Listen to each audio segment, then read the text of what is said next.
Haz tu parte. ¿Sabías que los hábitos, actitudes y comportamientos sociales son fundamentales para hablar sobre prevención combinada al VIH? Ahora lo sabes.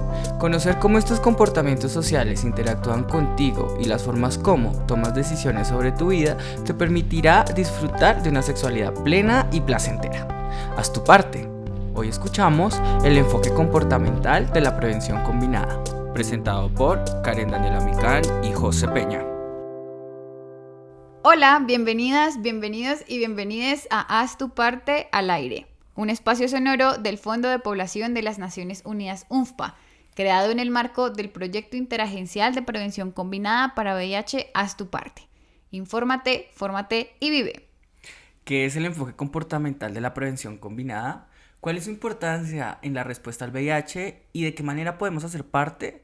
Escuchemos qué dicen las personas de nuestros entornos sobre este tema. El enfoque comportamental puede referirse a las intervenciones sobre, valga la redundancia, el comportamiento de las personas frente al VIH, frente a las posibilidades para prevenir su contagio y su transmisión desde sus propias acciones, pero también para tratarla, quizás no solamente de forma individual, sino también colectiva, pensando en que las enfermedades como el VIH muchas veces no afectan solamente a quienes las tienen, sino también a las personas que están a su alrededor. Bueno, en cuanto al enfoque comportamental, sigue siendo un tema de prevención. Debo decir que tampoco he escuchado sobre este enfoque de la prevención como tal del VIH. Sin embargo, podemos referirnos a esto a un tema más tal vez social y educativo, tal vez más a un tema conductual, más a un tema de cómo tratamos como tal, como sociedad, este virus, de qué apoyo se reciben tal vez de parte de algunas organizaciones que están encargadas a la educación y al entendimiento como tal del VIH y tal vez donde pueden asistir personas que son portadoras. En cuanto al enfoque comportamental, supongo que este se refiere a las conductas o comportamientos que debemos tener para evitar la propagación del VIH y también para cuidarnos y cuidar a los demás. Bueno, el enfoque comportamental supondría que es como el estudio de el comportamiento de los cuerpos de las personas cuando toman ese tipo de pastillas.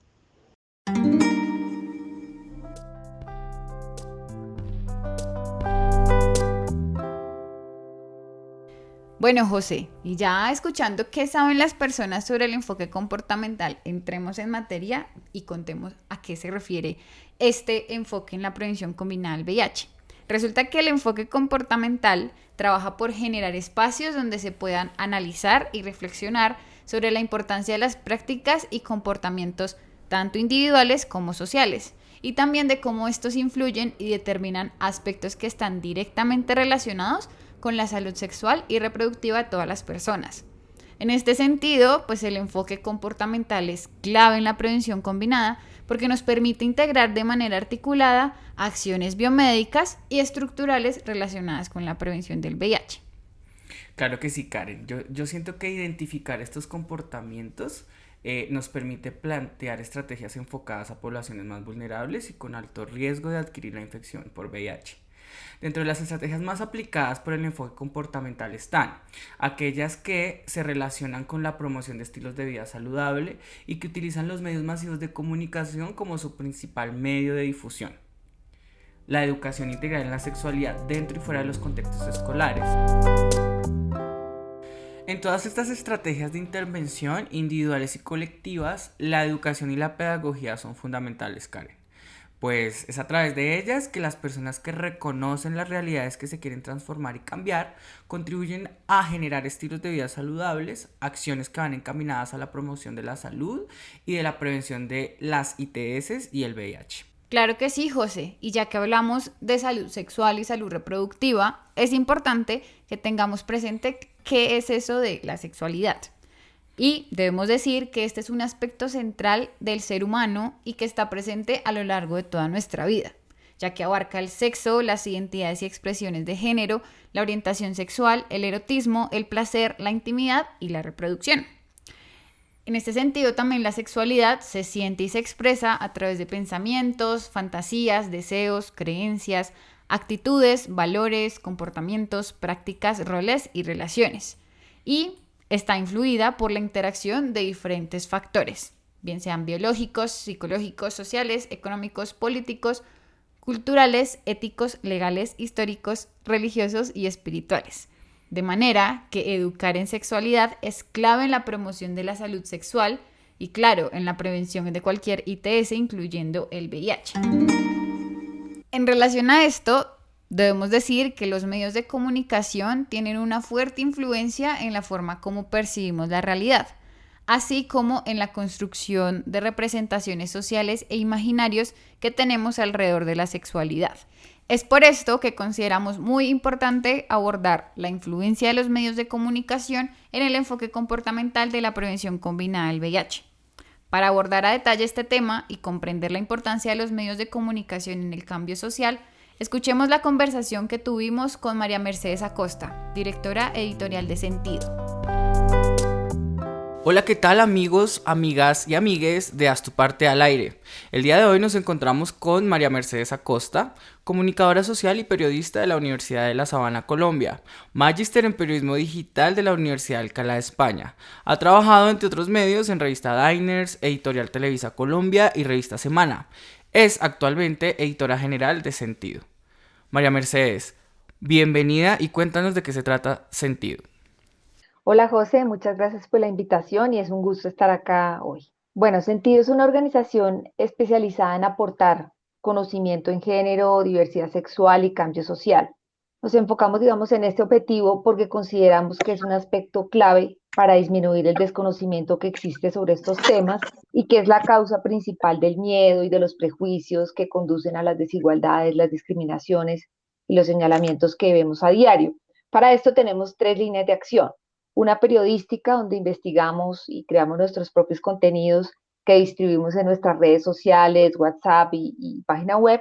Tenemos también otra línea de investigaciones más especializadas y una tercera enfocada en talleres, charlas y consultorías. Digamos que las 3 líneas de acción son 3 formas de llegar al mismo objetivo de aportar conocimiento en género, diversidad sexual y cambio social, solo que en cada línea avanzamos por caminos distintos y cada una tiene su propio equipo de trabajo. Y ya me gustaría cerrar esta pregunta recordando que Sentido cumple 10 años este año y estamos muy felices de ver que empezamos como un blog publicando columnas de opinión y que hoy somos la organización que somos. Ok, entiendo, súper. Bueno, me interesa, yo estuve leyendo un montón y me daba cuenta cómo es, como que básicamente lo primero que ustedes hacen es como investigar y posterior a poder tener un acercamiento con las personas, ya se sientan a escribir pues la nota y que ese contenido es el que nosotros vemos tan bien expresado y que logra como captar todas las sensaciones que se necesitan captar. Entonces, cuéntanos cómo es el proceso. Si yo tengo una historia, ¿cómo la podríamos contar a través de Sentido? Sí, digamos que antes trabajamos un poco más sobre la coyuntura, digamos que es algo importante periodísticamente hablando. Y entonces estábamos todo el tiempo como no pasaba esto, íbamos y lo cubríamos y llegábamos a elaborar la nota, por ejemplo, cuando estaban los debates del matrimonio igualitario, de la adopción y todo eso, pero en algún punto giramos y consideramos que sí, que la coyuntura es importante, pero cada vez la cubren más los medios masivos que tienen una infraestructura más grande para hacerlo y que de pronto nuestra misión era aportar, digamos, como ese conocimiento en eso que los grandes medios e incluso los medios independientes no se enfocan tanto por estar, digamos, presentes más en la coyuntura, que es muy importante, y decidimos que íbamos a hacer como grandes proyectos y grandes contenidos, digamos, sobre temas específicos, porque veíamos que ahí había un montón de preguntas que siempre nos estaban consultando, por decir qué es ser una persona trans en Colombia. Entonces ahí empezamos a hacer, digamos, contenidos explicando qué es desde ceros una persona trans, cuáles son los retos en temas de salud, en temas legales, a veces más específicos, ¿no? Temas todavía que son las identidades no binarias, entonces las historias de vida, pues ahí ponerle cara, nombre, historia, a esos temas, pues resulta más efectivo a veces que ponerse a explicar con temas con palabras, conceptos complejos que la gente no entiende. Haz tu parte. Diálogos de saberes para la prevención combinada del VIH. Infórmate, fórmate y vive. Bueno, María Mercedes, qué chévere. Entonces, desde esta mirada, ¿por qué hablar de derechos humanos, de diversidad sexual y cambio social desde el periodismo digital independiente? Bueno, yo creo, por un lado, que trabajar con un enfoque de derechos humanos debería ser parte de cualquier ejercicio periodístico, no solo, digamos, del periodismo digital independiente, sino de cualquier persona que se defina periodista. Los derechos humanos deben ser el marco de cualquier ejercicio en este sentido, o al menos de un periodismo que cumpla con la misión de denunciar la corrupción, de aportar información veraz y ajustada a la realidad, de hacer control al poder, de evidenciar las injusticias. En sentido, todo esto lo resumimos, digamos, en hacer un periodismo con enfoque de género. Todavía algunas personas cuando hablamos de eso piensan que es tener una sección específica de ellas para tratar información que se cree es sobre mujeres, dirigida por mujeres, pero pues en realidad el periodismo con enfoque de género va mucho más allá, no es un sinónimo de mujeres, como algunas veces se entiende, y mucho menos se trata, digamos, de construir un discurso aislado, de hacer un periodismo aislado, sino de entender el género, digamos, como una categoría que atraviesa todo nuestro ejercicio periodístico. Digamos que esto no es suficiente con mostrar mujeres para decir que hacemos un periodismo con enfoque de género, sino es fundamental cómo lo hacemos, cómo se reconoce la inmensa diversidad existente entre lo que llamamos hombres, mujeres y lo que está en el medio en cuanto a orientación sexual, identidad de género, expresión de género, estrato socioeconómico, edad, color de la piel, procedencia. Y es tampoco caer en preconcepciones y estereotipos por el hecho de identificarse como hombre o como mujer, sino es preguntarse en todo el ejercicio periodístico cómo están presentes las mujeres en mis contenidos. Es un periodismo que tiene en cuenta las desigualdades, que sabe que no es lo mismo ser hombre que mujer, que no es lo mismo ser una persona trans que cisgénero, o que no es lo mismo ser heterosexual que ser lesbiana o gay o bisexual. Y todo esto además teniendo en cuenta los contextos y las particularidades de cada quien. Entonces a eso es a lo que le apostamos en sentido. Claro, entonces es claro que, y estoy completamente de acuerdo, el periodismo siempre debe tener un enfoque de derechos humanos para garantizar los derechos de todas, todos y todas. Eso me Sí. parece muy bien. Bueno, desde ese sentido, ¿cuál consideras que es el rol de la sociedad civil en la defensa y garantía de los derechos de las personas LGBTIQ+? Sí, esta pregunta me hace acordar de dos fragmentos de discursos que leí hace algunos días como parte de una investigación que estamos justamente preparando en este momento en sentido.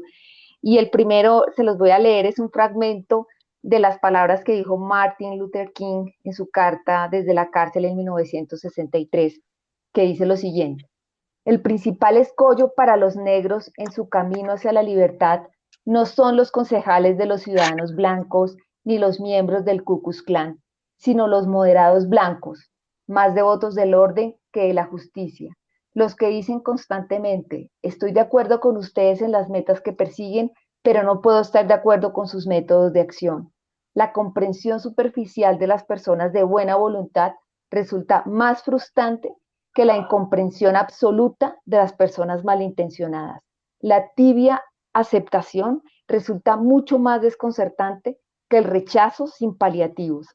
Y me acuerdo a estas palabras con esta pregunta que me planteas, porque el tema de la igualdad y de la dignidad no son un asunto de las personas LGBT, es un tema de sociedades que se dicen democráticas, que se dicen respetuosas, que se dicen plurales.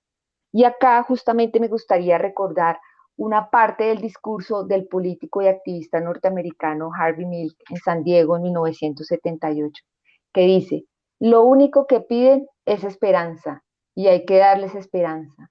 Esperanza en un mundo mejor, esperanza en un mañana mejor, esperanza en poder acudir a un lugar mejor si en su casa las presiones son demasiado grandes, esperanza en que todo salga bien.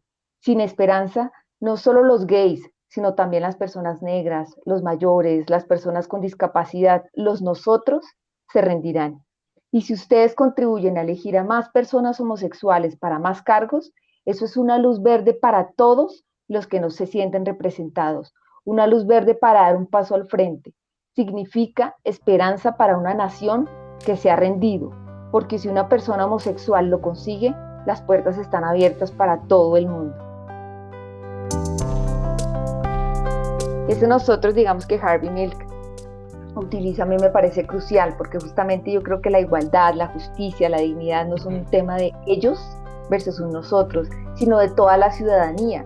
Digamos, por el hecho de ser colombianos y colombianas sabemos qué es la discriminación, ¿no? Por las situaciones que muchas veces vivimos en otros países. Entonces, por un simple ejercicio de empatía o de ponernos, digamos, en los zapatos del otro, no deberíamos querer repetir la discriminación con nadie.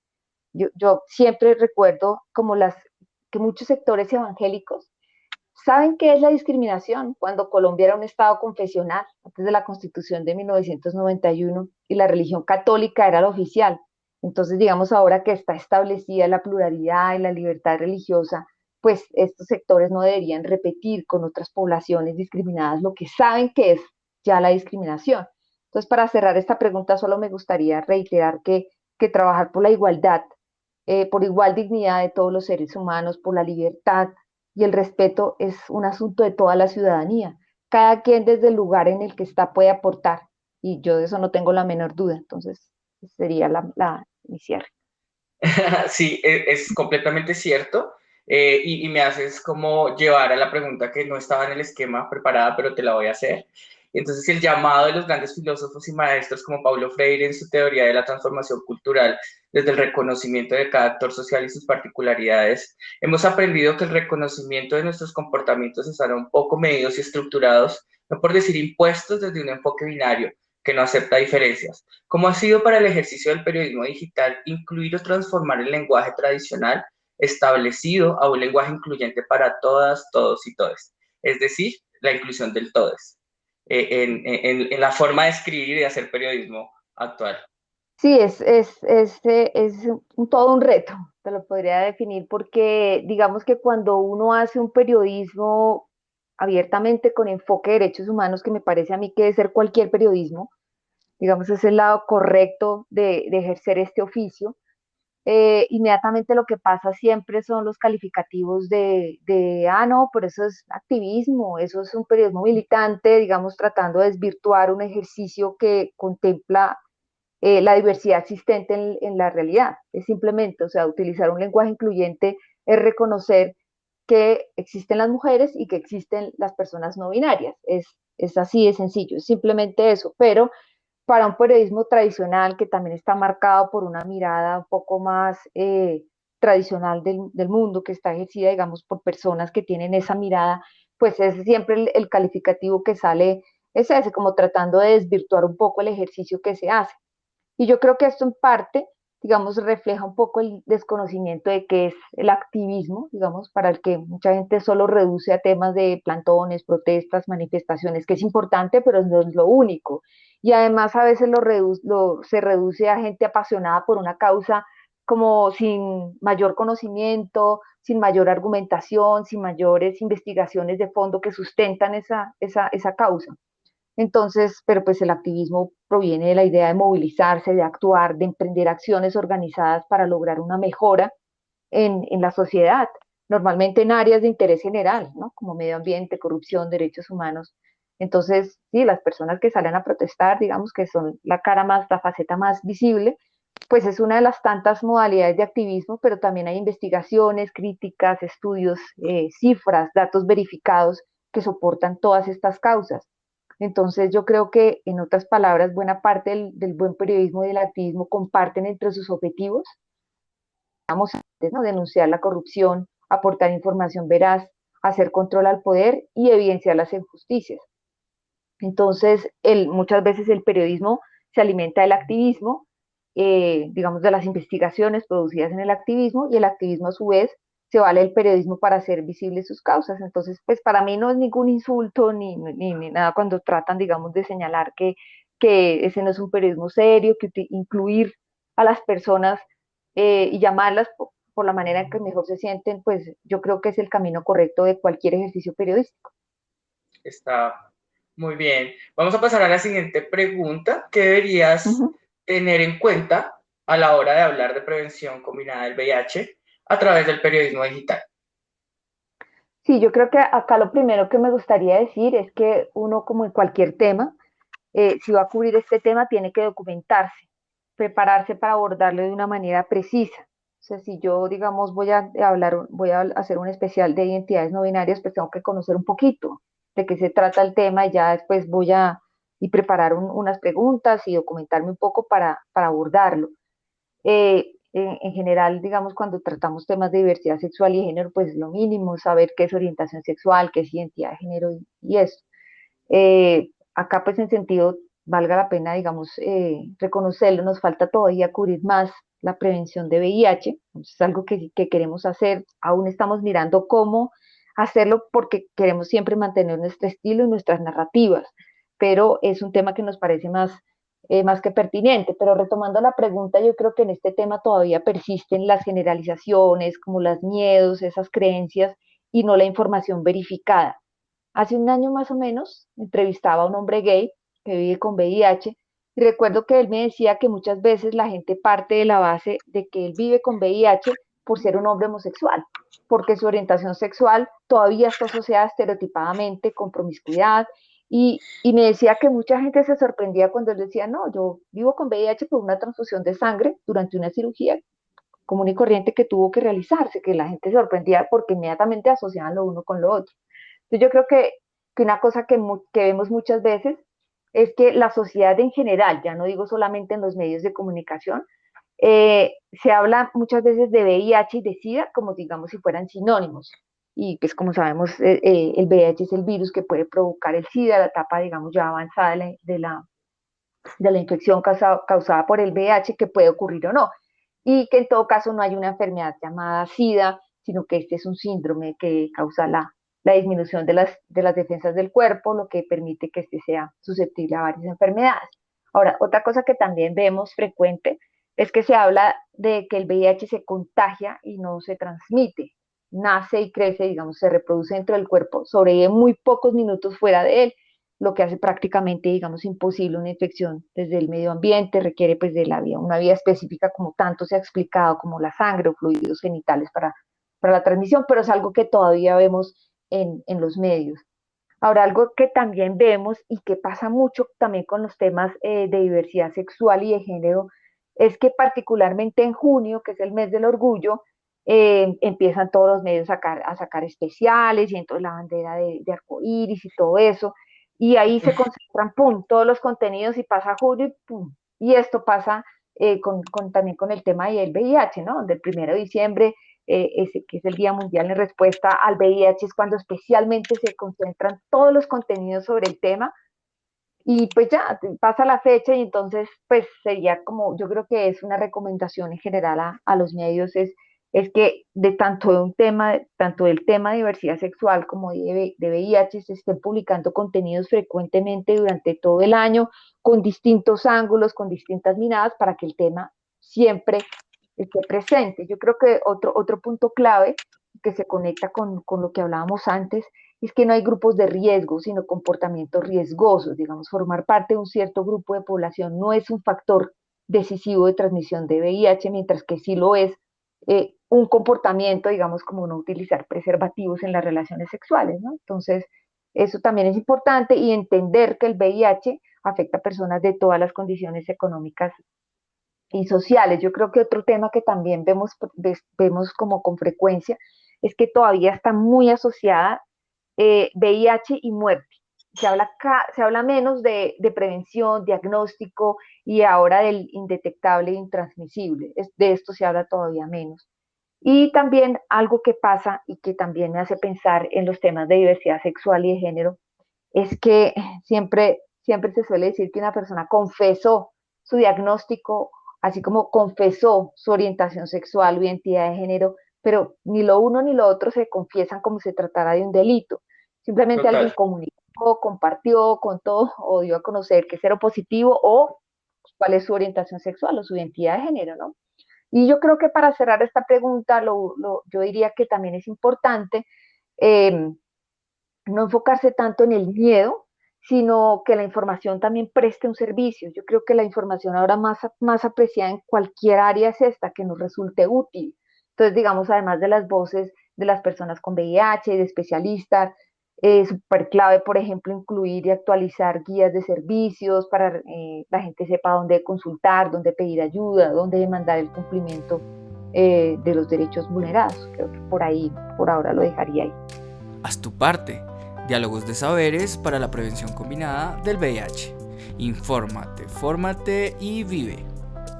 María Mercedes, una de las características de la opresión es el miedo, y a través de él es que muchas personas ejercen violencia y ejercen discriminación sin saberlo, muchas veces incluso sin saberlo.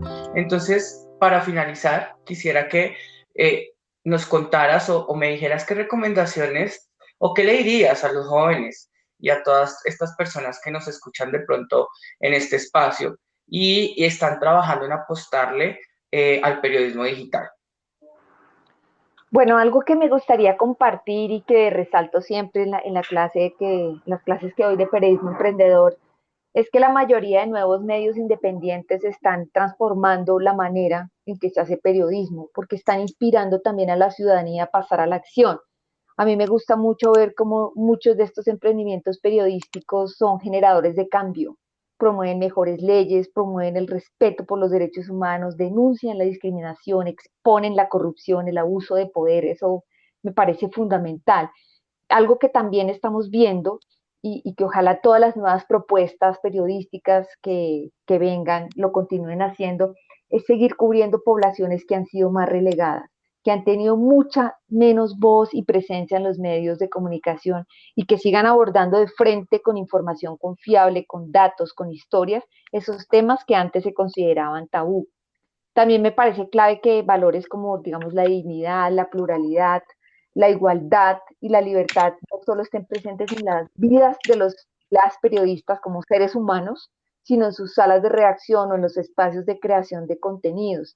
Yo creo que hay que también que superar la idea de que el periodismo debe ser objetivo, como una manera de decir que uno o una periodista deben ser siempre neutrales, porque la pregunta es si el periodismo alguna vez ha sido objetivo, digamos, cómo se entiende esta palabra, porque esto es imposible, debido a que es un oficio que está hecho pues, y lo ejercen seres humanos, ¿no? Los y las periodistas siempre han hecho elecciones en sus contenidos y en la manera de cubrirlos, ya sea porque el medio pertenece a un grupo económico o político que tiene unos intereses particulares a los que el periodista, si no quiera, tiene que ajustarse si quiere conservar su empleo.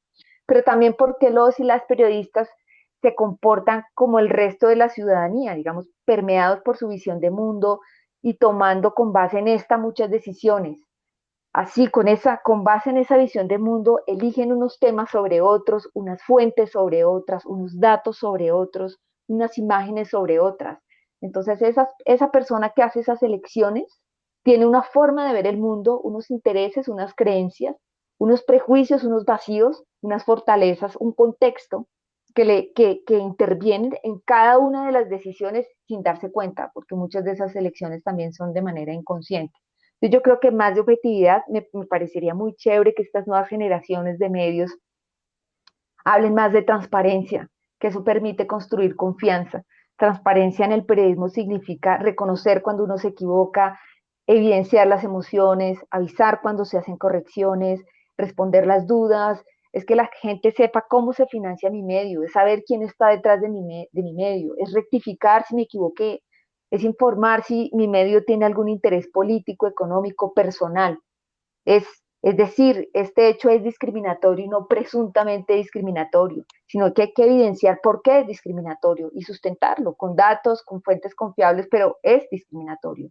Yo creo que aquí me gustaría recordar una frase que dice Glenn Greenwald, ganador del premio Pulitzer en 2014, que dice, todo y toda periodista debería ser un activista si quiere ser un buen periodista. Y él se refiere a la transparencia de la que hablábamos, ¿no? Al deber de exigirles responsabilidad a quienes están en el poder.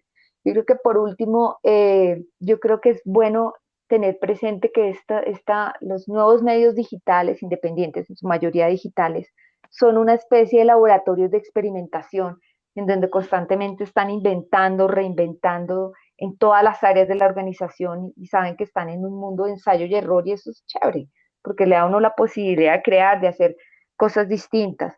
Yo creo que el camino que hay que elegir es el camino de la calidad y de la de la creatividad, que le muevan a uno las ganas de hacer un periodismo distinto, de abordar esos temas que los medios no cubren porque no les interesa o porque se cruza con sus intereses.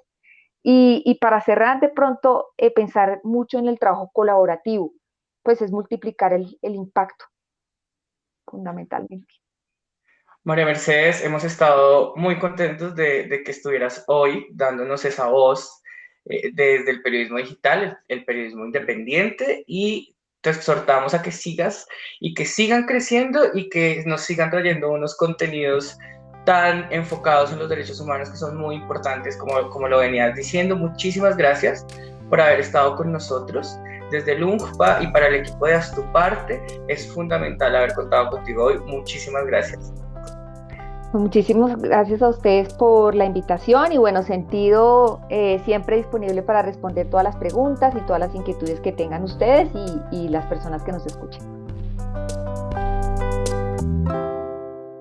Esta entrevista me gustó mucho, Karen. Digamos que pudimos precisar que uno de los derechos sexuales y reproductivos indica el derecho a vivir y expresar libremente la orientación sexual e identidad de género, al igual que recibir información y acceso a servicios de salud de calidad sobre todas las dimensiones de la sexualidad sin ningún tipo de violencia o discriminación. Claro, José, y también vemos la importancia de los medios de comunicación y cómo también influyen en la forma en la que vemos el mundo y las representaciones e imaginarios que construimos alrededor de temas como la diversidad sexual y de género. Y en este sentido, pues también la experiencia y a lo que nos invita Sentido es precisamente a acceder a información desde un enfoque de género, desde un enfoque diferencial, que también nos ayude a hacer frente a acciones de estigma, discriminación y demás tipos de violencias que en su mayoría pueden estar basados en la desinformación. Claro que sí, Karen. También muy importante recordar que la invitación que nos hace Sentido es a generar unos contenidos incluyentes y con un enfoque de derechos humanos. Entonces, Karen, haz tu parte. ¿Y tú cómo haces parte? Yo hago parte formándome, informándome y compartiendo conocimientos para acabar con las barreras, el estigma y la discriminación que existe alrededor del VIH. Haz tu parte. La anterior fue una producción del proyecto interagencial Haz tu Parte y el Fondo de Población de las Naciones Unidas UNFPA Colombia. Para mayor información, consulta nuestras redes sociales en Facebook, Twitter, YouTube y Spotify como @UNFPA Colombia e Instagram como UNFPA_Colombia.